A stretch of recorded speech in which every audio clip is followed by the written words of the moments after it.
2013 жылы Бишкек шаар сотуна катчу болуп тайындалгам. Эң биринчи жумуш ордум, эң биринчи эмгектик жолум ушул жерден башталган. 2014 жылы соттун жардамчысы болуп тайындалгам. Ушул күнгө чейин эмгектенип келем. Соттун оң колумун. Келген иштердин баарын сот, катчы жана мен жардамчы. Бир курамда, тыгыз байланышта канцеляриядан келген иштерди кайра канцелярияга кеткиче биздин карамабызда. Сот эмне деп айтса, ошонун баарын так, кылдаттык менен мыйзам чегинде иштегенге аракет кылам. Сот тармагында дагы көп өнүгүүлөр болду. Айта кетсем, АИС программасына жакын деле келип, баарыбызга семинар өтүштү. Баарыбызден окудук, баарыбызден билдик, аябай жеңил экен. Мен ойлойм, калкыбызга жеңил болот го деп. Ошондой эле сот ак кейжи менен иштеп келебиз. Жарандарыбыз бул жака келип бизден ак күтүп же башка областтарда болуп калышы мүмкүн. Иштер бул жакта каралып, өздөрү башка областта жашап калышы мүмкүн.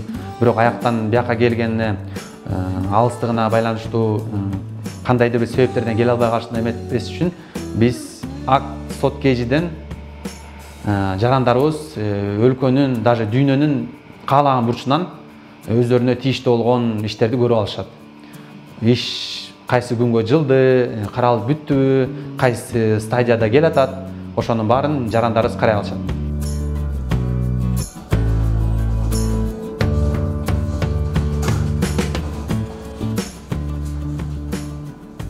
Ошондой эле соттон үйрөнгөнгө аракет кылабыз. Мына катчы, жардамчы, анан баарыбыз эле сот бололу деп аракет кылып жүрөбүз. Ушул жерде иштейбиз, күнүбүздүн көбүн ушул жерде өткөрөбүз. Ошол себептен соттун айтканын так аткарып, мыйзам чегинде аткарганга аракет кылабыз. Жумуш оор, тактык керек. Аппарат кызматкерлеринин негизги ролу болуп, ишти өз убагында так жана ошондой эле тараптар менен сылык мамиледе иштеш болуп саналат. Себеби сот тармагына тараптар оор түйшүктүү көйгөйлөр менен кайрылышат. Бизге кайрылган тараптарды мыйзам чегинде сылык сыпаа кабыл алабыз. Анткени биз сот кызматкерлери сот системасына ишенич алып келүүчүлөрдүн бирибиз. Бишкек шаардык сотунда райондордон датталган иштер келет. Ошол себептен бизде нагрузка чоң, ар бир иштин өзүнүн мыйзамдуу мөөнөтү бар. Ошол мөөнөттү бузбоо үчүн жумуштан кийин калып, дем алыш күндөрү да чыкканга туура келет. Эң сүйүндүргөнү аз да болсо сот системасынын жакшы иштешине өз салымыбызды кошуп атабыз деп ишенебиз.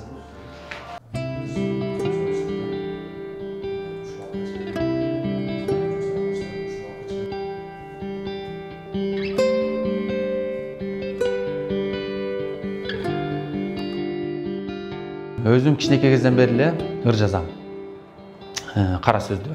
Өзүм аябай жагат, өзүм бош маалымда дагы жумушта боломбу, кайсы жерде болбойбун, жанымда ар убакта блокнот, ручкам бар. Ошого жазып, чимелеп, ушундай нерселерди кылганга аябай мага жагат.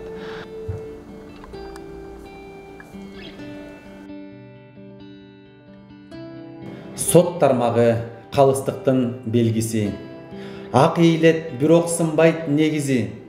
Мыйзамдарга моюн сунбай жашасак, кайда барат өлкөбүздүн келбети.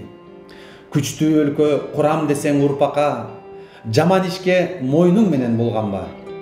Сотто иштеген ар бириңе айтамын, мыйзамдарды Куран менен тең карма. Сот жардамчы, анан катчы. Бир курамда иштейт баары. Калкыбыздын жүгүн артсак, карапайым журтка дары. Карапайым журтка дары.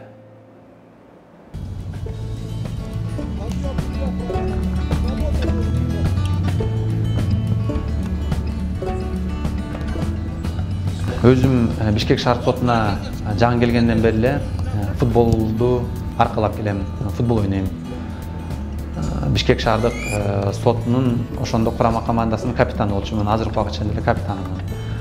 Анан жогорку соттун атынан муниципалдык ишканалардын арасында чоң чемпионаттар болгондо ошолорго барып жыл сайын байгелүү орундарга ээ болуп келебиз. Анда жогорку сот ошондой эле 7 дубандан 7 областтан чогулуп, футболчулар жакшы ойногондор чогулуп, курама команда болуп чыгабыз. Соттун атын барктап, таңктап чекеле иштемес, футбол жүзүндө дагы чоң жетишкендиктерге жетип көп кубокторду утуп азыр да болсо салымыбызды кошуп келатабыз. Ошого балдарыбыз менен өзүмдүн курган командам менен аябай сыймыктанам, ишенебиз. Буюрса бизди дагы алдыда чоң жеңиштер күтүп турат. Спорттун падышасы футбол. Теп, мына дарбазага гол. Утушту эңсеп тайым жашасаң, ачылат келечекке ак жол.